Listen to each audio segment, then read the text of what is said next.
Funding for this program is provided by. Additional funding provided by.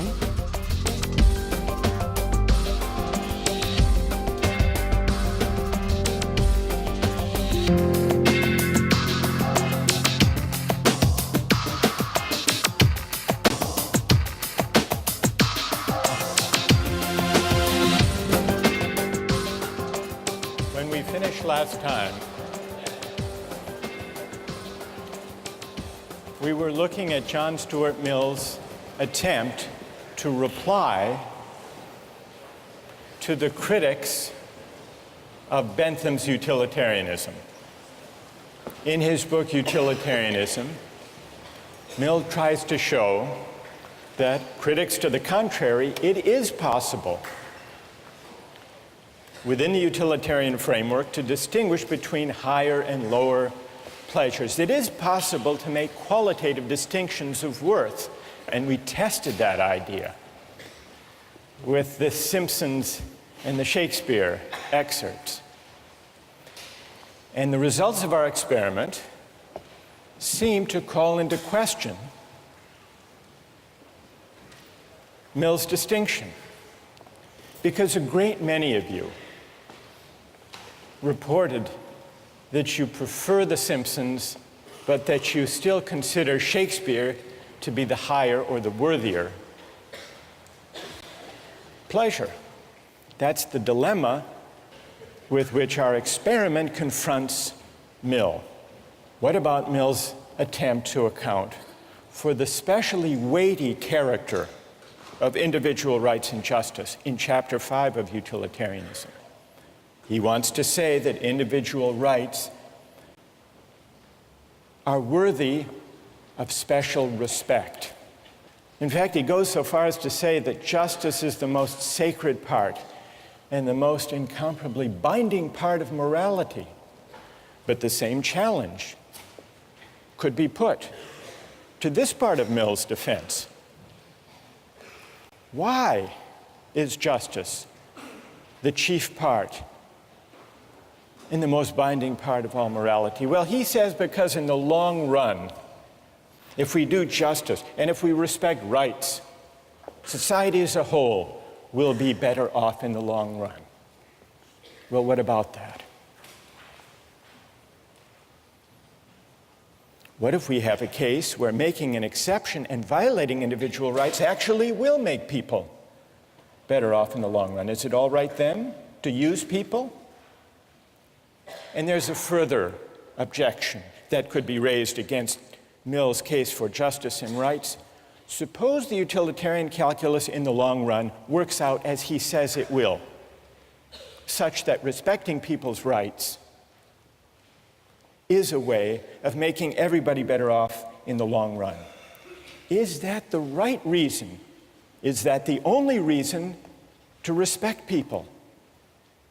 If the doctor goes in and yanks the organs from the healthy patient who came in for a checkup to save 5 lives, there would be adverse effects in the long run. Eventually, people would learn about this and would stop going in for checkups. Is it the right reason?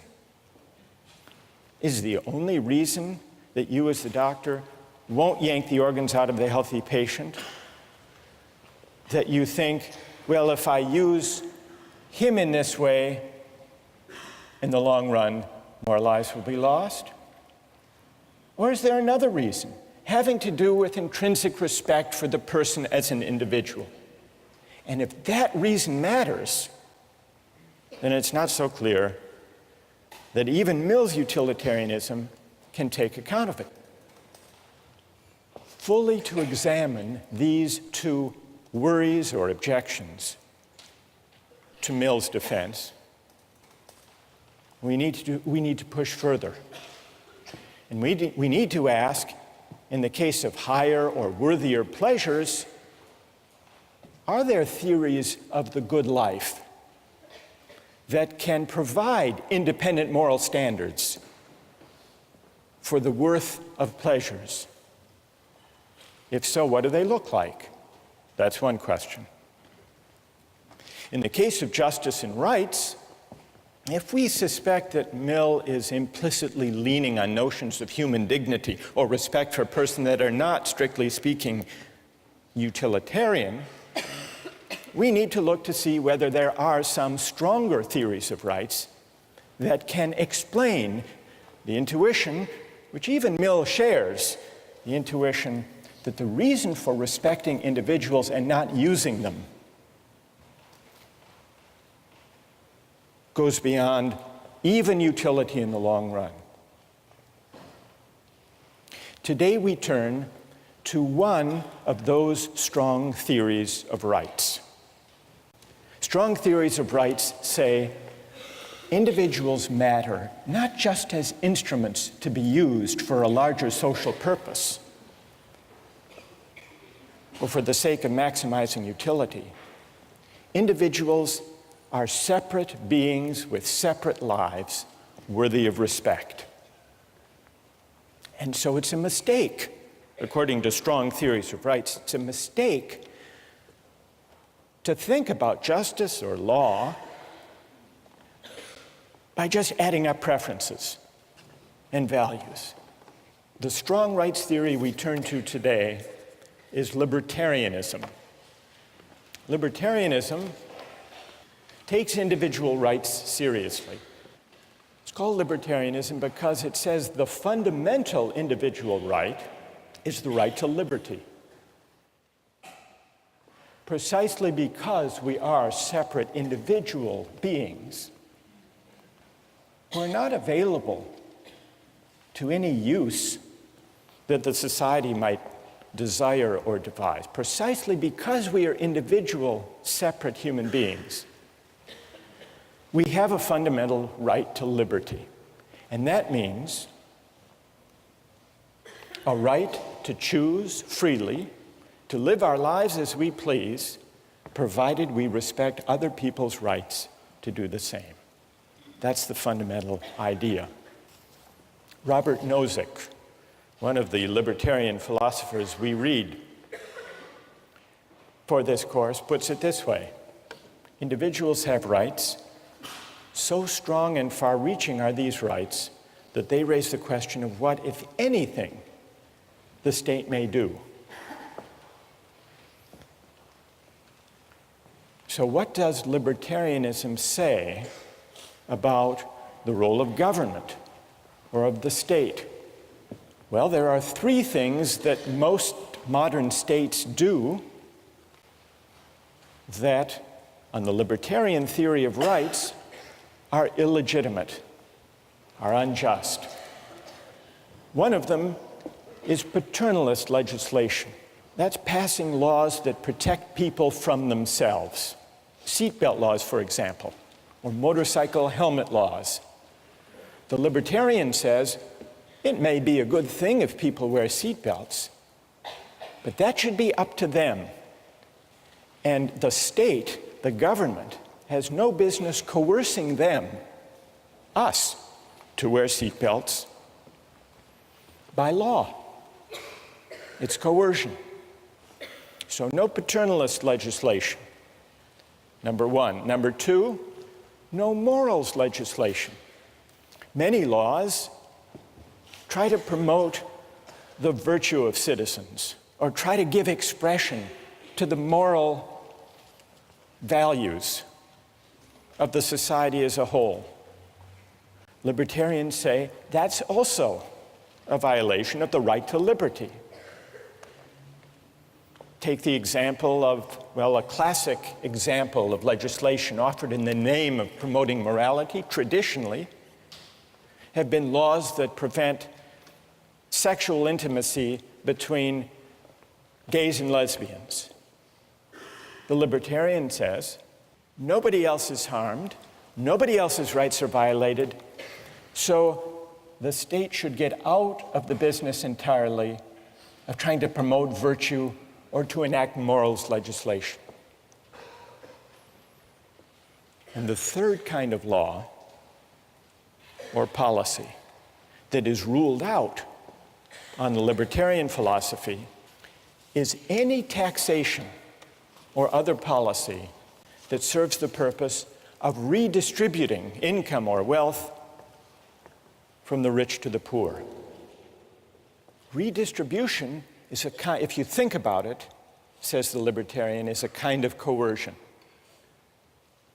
What it amounts to is theft by the state or by the majority, if we're talking about a democracy, from people who happen to do very well and earn a lot of money.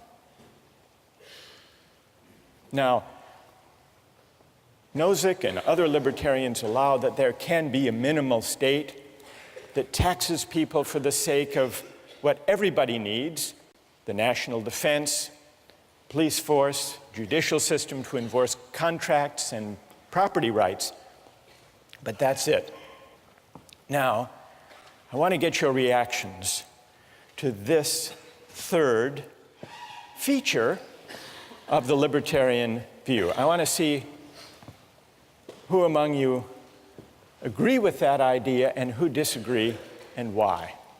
But just to make it concrete and to see what's at stake, consider the distribution of wealth in the United States. The United States is among the most inegalitarian societies as far as the distribution of wealth of all the advanced democracies. Now, is this just or unjust?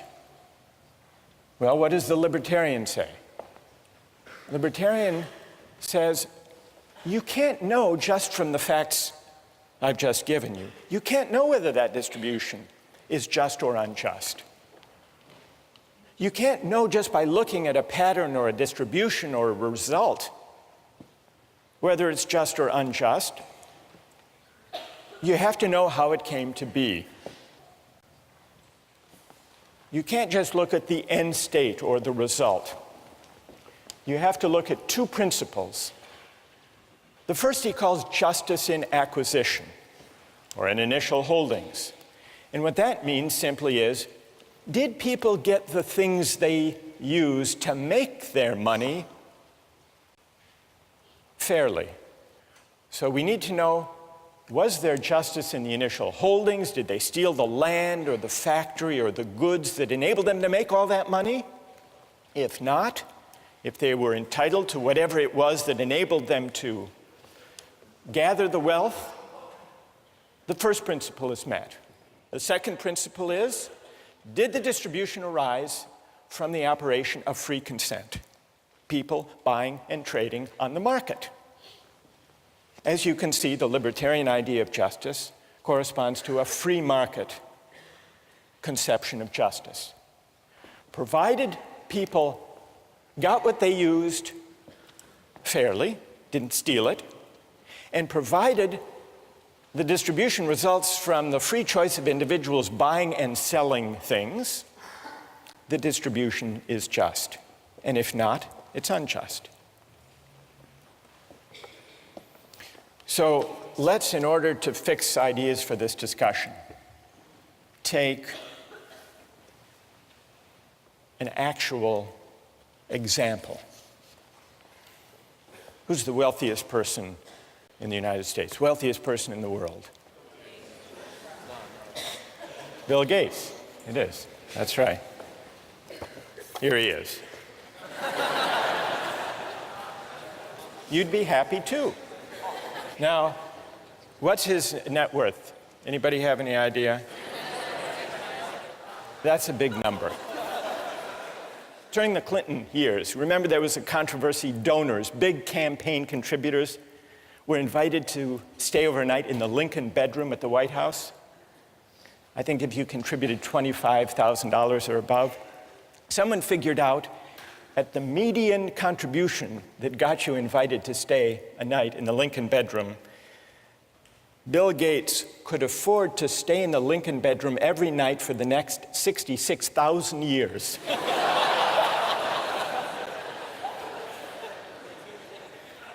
Somebody else figured out, how much does he get paid on an hourly basis? And so they figured out, since he began Microsoft, suppose he worked, 14 hours per day? Reasonable guess. And you calculate this net wealth, It turns out that his rate of pay is over $150, not per hour, not per minute, $150, more than $150 per second. Which means that if on his way to the office, Gates noticed a $100 bill on the street, it wouldn't be worth his time to stop and pick it up. Now, most of you will say, someone that wealthy, surely we can tax them to meet the pressing needs of people who lack an education or lack enough to eat or lack decent housing. They need it more than he does. And if you were a utilitarian, what would you do? What tax policy would you have? You'd redistribute in a flash, wouldn't you? Because you would know, being a good utilitarian, that taking a small amount, he's scarcely going to notice it, but it will make a huge improvement in the lives and in the welfare of those at the bottom. But remember, the libertarian theory says we can't just add up and aggregate preferences and satisfactions that way. We have to respect persons, and if he earned that money fairly, without violating anybody else's rights, in accordance with the two principles of justice in acquisition and justice in transfer, then it would be wrong, it would be a form of coercion to take it away. Michael Jordan is not as wealthy as Bill Gates, but he did pretty well for himself. You want to see Michael Jordan? There he is. His income alone in 1 year was $31 million, and then he made another $47 million in endorsements for Nike and other companies. So his income was, in 1 year, $78 million.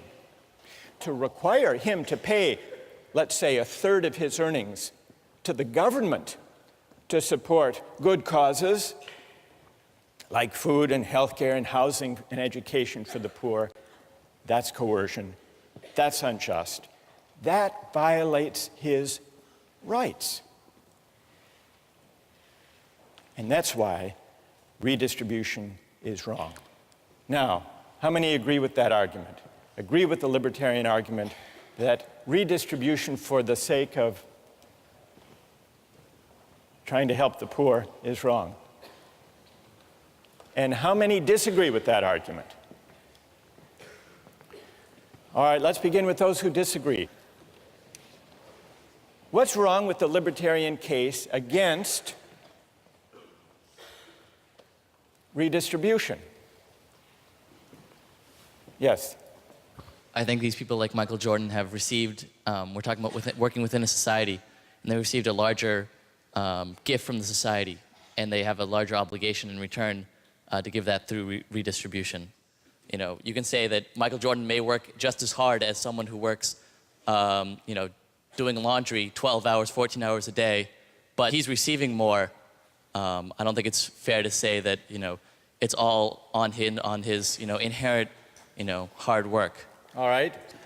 Let's hear from defenders of libertarianism. Why would it be wrong in principle to tax the rich to help the poor? Go ahead. My name's Joe, and I collect skateboards. I've since bought 100 skateboards. I live in a society of 100 people. I'm the only one with skateboards. Suddenly, everyone decides they want a skateboard. They come into my house, they take 99 of my skateboards.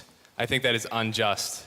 Now, I think in certain circumstances, it becomes necessary to overlook that injustice, perhaps condone that injustice, as in the case of the cabin boy being killed for food. If people are on the verge of dying, perhaps it is necessary to overlook that injustice, but I think it's important to keep in mind that we're still committing injustice by taking people's belongings or assets. Are you saying that taxing Michael Jordan, say at a 33% tax rate, for good causes, to feed the hungry, is theft? I think it's unjust. Yes, I do believe it's theft, but perhaps it is necessary to condone that theft. But it's theft. Yes.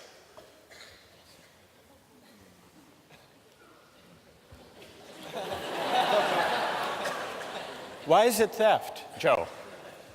Because Why is it like your collection of skateboards? it's theft because, at least in my opinion and by the libertarian opinion, he earned that money fairly, and it belongs to him. So to take it from him is by definition theft. All right, let's hear if there's... who wants to reply to Joe? Yes, go ahead.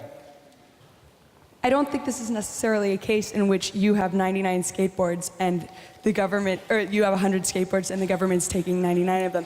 It's like you have more skateboards than there are days in a year. You have more skateboards than you're going to be able to use in your entire lifetime, and the government is taking part of those. And I think that if you're operating in a society in which the government doesn't redistribute wealth, that allows for people to amass so much wealth that people who haven't started from the equal footing in our hypothetical situation that doesn't exist in our real society get undercut for the rest of their lives.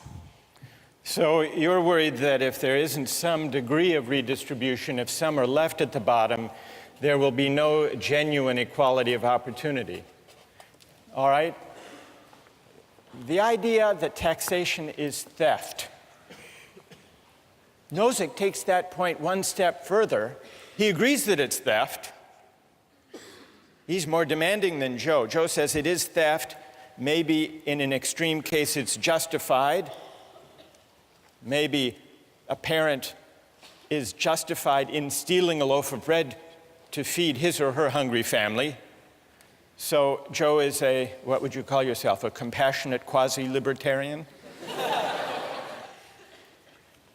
Nozick says, if you think about it, taxation amounts to the taking of earnings.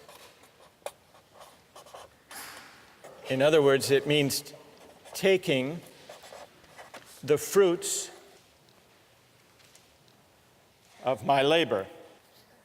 But if the state has the right to take my earnings or the fruits of my labor, isn't that morally the same as, according to the state, the right to claim a portion of my labor? So taxation actually is morally equivalent to forced labor, because forced labor involves the taking of my leisure, my time, my efforts, just as taxation takes the earnings that I make with my labor. And so for Nozick and for the libertarians, taxation for redistribution is theft, as Joe says, but not only theft, it's morally equivalent to laying claim to certain hours of a person's life and labor. So it's morally equivalent to forced labor. If the state has a right to claim the fruits of my labor, that implies that it really has an entitlement to my labor itself. And what is forced labor? Forced labor, Nozick points out, is what? Is slavery. Because if I don't have the right, the sole right to my own labor, then that's really to say that the government or the political community is a part owner in me. And what does it mean for the state to be a part owner in me? If you think about it, it means that I'm a slave, that I don't own myself. So what this line of reasoning brings us to is the fundamental principle that underlies the libertarian case for rights. What is that principle? It's the idea that I own myself. It's the idea of self-possession. If you want to take rights seriously, if you don't want to just regard people as collections of preferences, the fundamental moral idea to which you will be led is the idea that we are the owners or the proprietors of our own person. And that's why utilitarianism goes wrong. And that's why it's wrong to yank the organs from that healthy patient. You're acting as if that patient belongs to you or to the community, but we belong to ourselves. And that's the same reason that it's wrong to make laws to protect us from ourselves, or to tell us how to live, to tell us what virtues we should be governed by. And that's also why it's wrong to tax the rich, to help the poor, even for good causes, even to help those who were displaced by the Hurricane Katrina. Ask them to give charity. But if you tax them, it's like forcing them to labor. Could you tell Michael Jordan he has to skip the next week's games and go down to help the people displaced by Hurricane Katrina? Morally, it's the same. So the stakes are very high. So far, we've heard some objections to the libertarian argument, but if you want to reject it, you have to break into this chain of reasoning, which goes, taking my earnings is like taking my labor, but taking my labor is making me a slave. And if you disagree with that, you must believe in the principle of self-possession. Those who disagree, gather your objections, and we'll begin with them next time.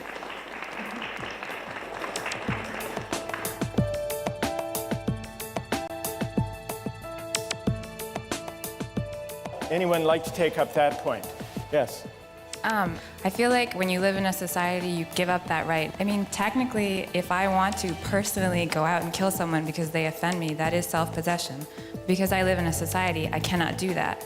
Victoria, are you questioning the fundamental premise of self-possession? Yes. I think that you don't really have self-possession if you choose to live in a society because you cannot just discount the people around you. We were talking last time about libertarianism. I want to go back to the arguments for and against the redistribution of income. But before we do that, just one word about the minimal state. Milton Friedman, a libertarian economist, he points out that many of the functions that we take for granted as properly belonging to government don't. They are paternalist. One example he gives is Social Security. He says it's a good idea for people to save for their retirement during their earning years, but it's wrong. It's a violation of people's liberty for the government to force everyone, whether they want to or not, to put aside some earnings today for the sake of their retirement. If people want to take the chance, or if people want to live big today and live a poor retirement, that should be their choice. They should be free to make those judgments and take those risks. So even Social Security would still be at odds with the minimal state that Milton Friedman argued for. It's sometimes thought that collective goods like police protection and fire protection will inevitably create the problem of free riders unless they're publicly provided. But there are ways to prevent free riders. There are ways to restrict even seemingly collective goods like fire protection. I read an article a while back about a private fire company, the Salem Fire Corporation in Arkansas. You can sign up with the Salem Fire Corporation, pay a yearly subscription fee, and if your house catches on fire, they will come and put out the fire. But they won't put out everybody's fire. They will only put it out if it's a fire in the home of a subscriber, or if it starts to spread and to threaten the home of a subscriber. The newspaper article told the story of a homeowner who had subscribed to this company in the past, but failed to renew his subscription. His house caught on fire. The Salem Fire Corporation showed up with its trucks and watched the house burn, just making sure that it didn't spread. The fire chief was asked, well, he wasn't exactly the fire chief, I guess he was the CEO. He was asked, how can you stand by with fire equipment and allow a person's home to burn? He replied, once we verified there was no danger to a member's property, we had no choice but to back off according to our rules. If we responded to all fires, he said, there would be no incentive to subscribe. The homeowner, in this case, tried to renew his subscription at the scene of the fire, but the head of the company refused. You can't wreck your car, he said, and then buy insurance for it later. So even public goods that we take for granted as being within the proper province of government can, many of them, in principle, be isolated, made exclusive to those who pay. That's all to do with the question of collective goods and the libertarians' injunction against paternalism. But let's go back now to the arguments about redistribution. Now, underlying the libertarians' case for the minimal state is a worry about coercion. But what's wrong with coercion? The libertarian offers this answer. To coerce someone, to use some person for the sake of the general welfare, is wrong because it calls into question the fundamental fact that we own ourselves, the fundamental moral fact of self-possession or self-ownership. The libertarians' argument against redistribution begins with this fundamental idea that we own ourselves. Nozick says that if the society as a whole can go to Bill Gates or go to Michael Jordan and tax away a portion of their wealth, what the society is really asserting is a collective property right in Bill Gates or in Michael Jordan. But that violates the fundamental principle that we belong to ourselves. Now, we've already heard a number of objections to the libertarian argument. What I would like to do today is to give the libertarians among us a chance to answer the objections that have been raised. And some have already identified themselves and have agreed to come and make the case for libertarianism to reply to the objections that have been raised. So raise your hand if you are among the libertarians who's prepared to stand up for the theory and respond to the objections. You are Alex Harris. Alex Harris, who's been a star on the weblog. All right, Alex, come here, stand up, come. We'll create a libertarian corner over here. And who else? Other libertarians who will join? What's your name? John? John Sheffield. John. Who else wants to join? Other brave libertarians who are prepared to take on, yes. What's your name? Julia Roto. Julia, come join us over there. Now, while Team Libertarian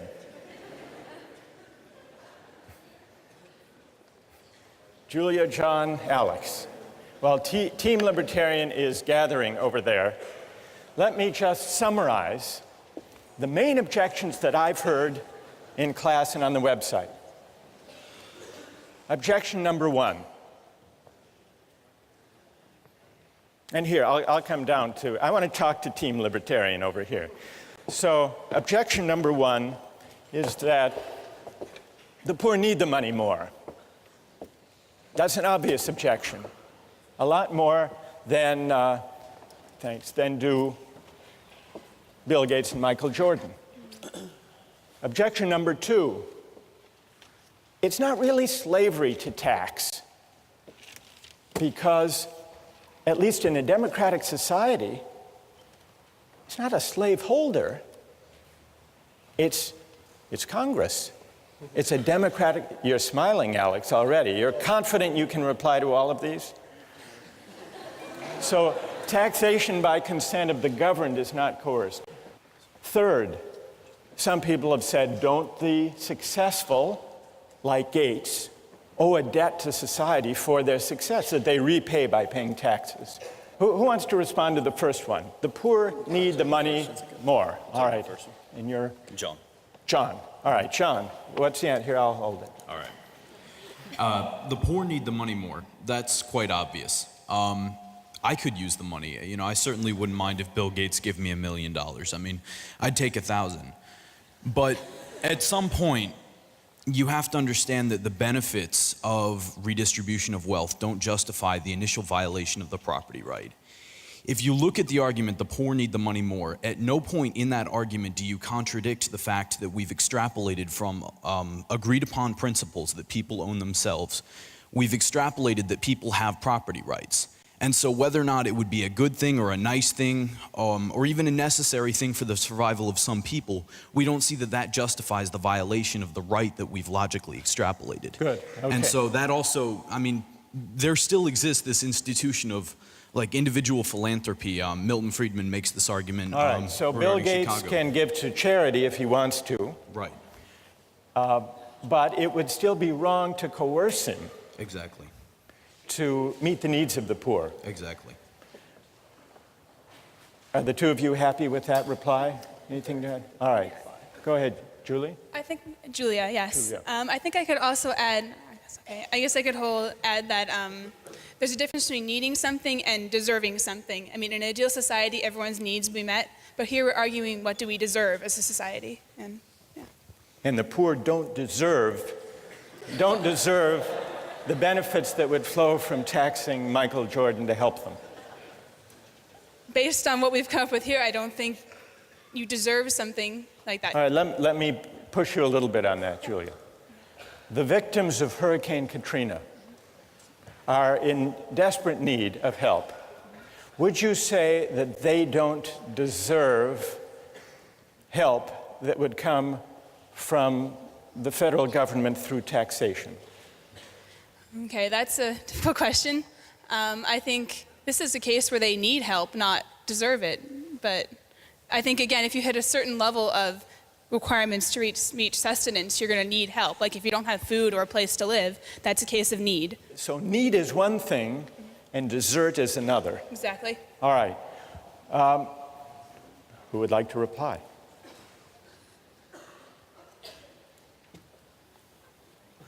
Yes.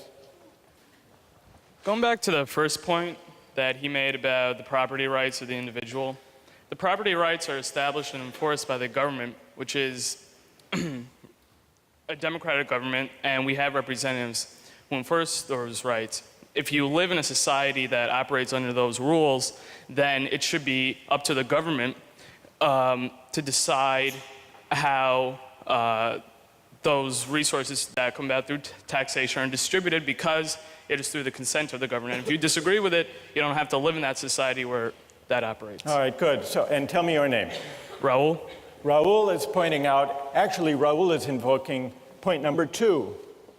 If the taxation is by the consent of the governed, it's not coerced, it's legitimate. Bill Gates and Michael Jordan are citizens of the United States. They get to vote for Congress. They get to vote their policy convictions. just like everybody else. Who would like to take that one on? John? Basically, what the libertarians are objecting to in this case is the middle 80% deciding what the top 10% are doing for the bottom 10%. Wait, John. No, I was excited. Majority, don't you believe in democracy? Well, right, but at some Don't you believe point... in, I mean, you say 80%, 10% majority. Majority rule is what? The majority. Exactly, but... In a democracy. Aren't you for democracy? Yes, I'm for democracy, but... hang on. Democracy and mob rule aren't the same thing. Like Mob rule. Mob rule. Exactly. But in an open society, you have a recourse to address that through your representatives. And if the majority of the consent of those who are governed doesn't agree with you, then you're choosing to live in a society, and you have to operate under what the majority of society concludes. All right, Alex, on democracy. Democracy, what about that? The fact that I have won, 500,000th of a vote for one representative in Congress is not the same thing as my having the ability to decide for myself how to use my property rights. I'm a drop in the bucket. And, well... You might lose the vote. Exactly. And they might take... And I will. I mean, I don't have the decision right now of whether or not to pay taxes. If I don't, I get locked in jail. Or they tell me to get out of the country. But Alex, let me make a small case for democracy. And see what you would say. Why can't you, we live in a democratic society with freedom of speech. Why can't you take to the hustings, persuade your fellow citizens that taxation is unjust, and try to get a majority? I don't think that people should have to convince 280 million others simply in order to exercise their own rights, in order to not have their self-ownership violated. I think people should be able to do that without having to convince 280 million people. Does that mean you're against democracy as a whole? No, I just believe in a very limited form of democracy whereby we have a constitution that severely limits the scope of what decisions can be made democratically. All right, so you're saying that democracy is fine except where fundamental rights are involved. And I think you could win, if you're going on the hustings, let me add one element to the argument you might make. Maybe you could say, put aside the economic debates, taxation. Suppose the individual right to religious liberty were at stake.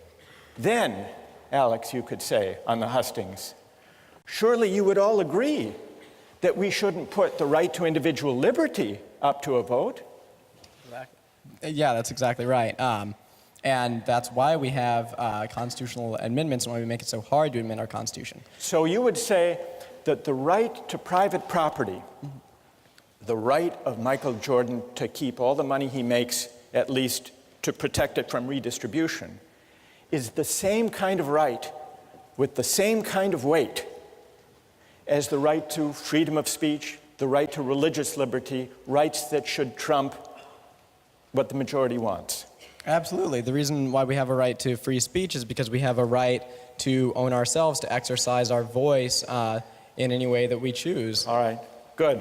All right, so all right, who would like to respond to that argument about democracy being, okay, up there, stand up.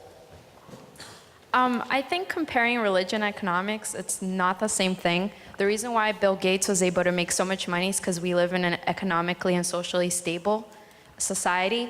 And if the government didn't provide for the poorest 10%, as you say, through taxation, then we would need more money for police to prevent crime. And so either way, there would be more taxes taken away to provide what you guys call the necessary things that the government provides. What's your name? Anna. Anna, let me ask you this. Why is the fundamental right to religious liberty different from the right Alex asserts as a fundamental right to private property and to keep what I earn? What's the difference between the two? Because you wouldn't you wouldn't be able to make money, you wouldn't be able to own property if there wasn't a socially, if society wasn't stable. And that's completely different from religion. That's something personal, something that you can practice on your own in your own home. Whereas, me practicing my religion is not going to affect the next person. But if I'm poor and I'm desperate, like I might commit a crime to feed my family, and that can affect others. Okay, good, thank you. Would it be wrong for someone to steal a loaf of bread to feed his starving family? Is that wrong? I believe that it is. All right, let's take a quick poll of the three of you. You say yes, it is wrong. It John? violates property rights. It's wrong. Even to save a starving family? I mean, there are definitely other ways around that, and by justifying, no, hang on, before you laugh at me, that didn't work. Before justifying the act of stealing, you have to look at violating the right that we've already agreed exists, the right of self-possession and the possession of, your own things. We agree on property rights. All right, we agree it's stealing, yeah, so we property agree it's rights stealing. is not the issue. All right, but... So why is it wrong to steal even to feed your starving family? Sort of the original argument that I made in the very first question you asked. The benefits of an action don't make the action just. What would you say, Julia? Is it all right to steal a loaf of bread to feed a starving family, or to steal a drug that your child needs to survive? I think I'm okay with that, honestly. Even from a libertarian standpoint, I think that, okay, saying that you can just take money arbitrarily from people who have a lot to go to this pool of people who need it, but you have an individual who's acting on their own behalf to kind of save themselves. I think you said from the idea of like self-possession, they're also in charge of protecting themselves and keeping themselves alive. So therefore, even from a libertarian standpoint, that might be okay. All right, that's good. That's good. All right, what about number 3 up here? Isn't it the case that the successful, the wealthy, owe a debt? They didn't do that all by themselves. They had to cooperate with other people. That they owe a debt to society, and that's expressed in taxation. You want to take that on, Julie? Okay, this one, I believe that there is not a debt to society in the sense that how did these people become wealthy? They did something that society valued highly, something that society has already been providing for them. If anything, I think everything's canceled out. They provided a service to society, and society responded by somehow they got their wealth. So be concrete. In the case of Michael Jordan, to illustrate your point, there were people who helped him make the money, the teammates, the coach, people who taught him how to play. But you're saying they've all been paid for their services. Exactly. And society derived a lot of benefit and pleasure from watching Michael Jordan play. I think that's how he paid his debt to society. All right, good. Who would anyone like to take up that point? Yes. I think that there's a problem here with that we're assuming that a person has self-possession when they live in a society. I feel like when you live in a society, you give up that right. Technically, if I want to personally go out and kill someone because they offend me, that is self-possession. Because I live in a society, I cannot do that. I think it's kind of equivalent to say, because I have more money, I have resources that can save people's lives. Is it not okay for the government to take that from me? It's self-possession only to a certain extent because I'm living in a society where I have to take account of the people around me. So are you questioning, what's your name? Victoria. Victoria, are you questioning the fundamental premise of self-possession? Yes. I think that you don't really have self-possession if you choose to live in a society because you cannot just discount the people around you. All right, I want to quickly get the response of the libertarian team to the last point. The last point builds on, maybe it builds on Victoria's suggestion that we don't own ourselves. Because it says that Bill Gates is wealthy, that Michael Jordan makes a huge income, isn't wholly their own doing. It's the product of a lot of luck. And so we can't claim that they morally deserve all the money they make. Who wants to reply to that? Alex? You certainly could make the case that it is not, their wealth is not appropriate to the goodness in their hearts, but that's not really the morally relevant issue. The point is that they have received what they have through the free exchange of people who have given them their holdings, usually in exchange for providing some other service. Good enough. I want to try to sum up what we've learned from this discussion, but first let's thank John, Alex, and Julia for an excellent, a really wonderful job.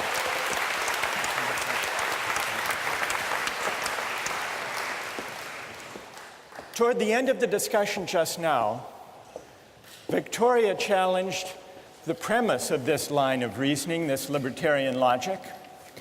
Maybe, she suggested, we don't own ourselves after all. If you reject the libertarian case against redistribution, there would seem to be an incentive to break into the libertarian line of reasoning at the earliest, at the most modest level, which is why a lot of people disputed that taxation is morally equivalent to forced labor. But what about the big claim, the premise, the big idea underlying the libertarian argument? Is it true that we own ourselves? Or can we do without that idea and still avoid what libertarians want to avoid,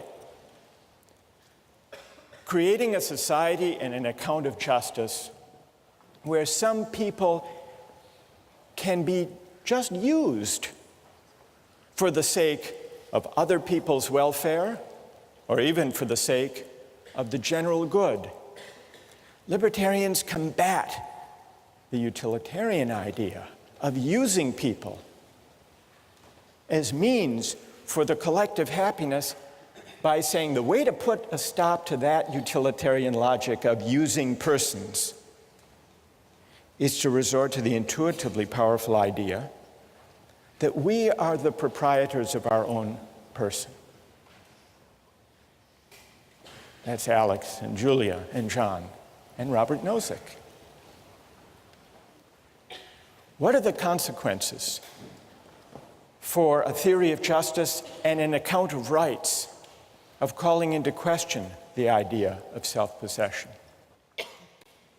Does it mean that we're back to utilitarianism and using people and aggregating preferences and pushing the fat man off the bridge? Nozick doesn't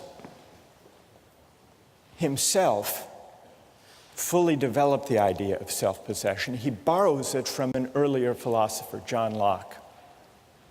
John Locke accounted for the rise of private property from the state of nature by a chain of reasoning very similar to the one that Nozick and the libertarians use. John Locke said, private property arises because when we mix our labor with things, unowned things, we come to acquire a property right in those things. And the reason is that we own our own labor. And the reason for that, we are the proprietors, the owners of our own person. And so in order to examine the moral force of the libertarian claim that we own ourselves, we need to turn to the English political philosopher John Locke and examine his account of private property and self-ownership. And that's what we'll do next time.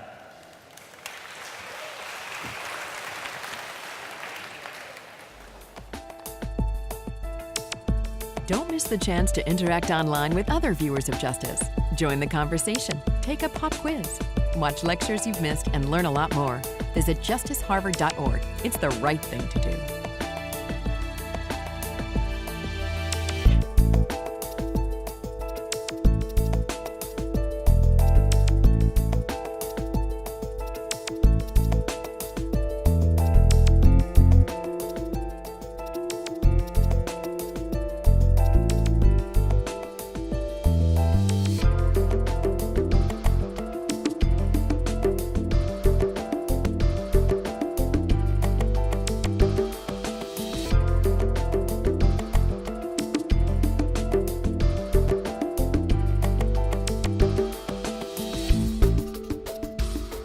Funding for this program is provided by Additional funding provided by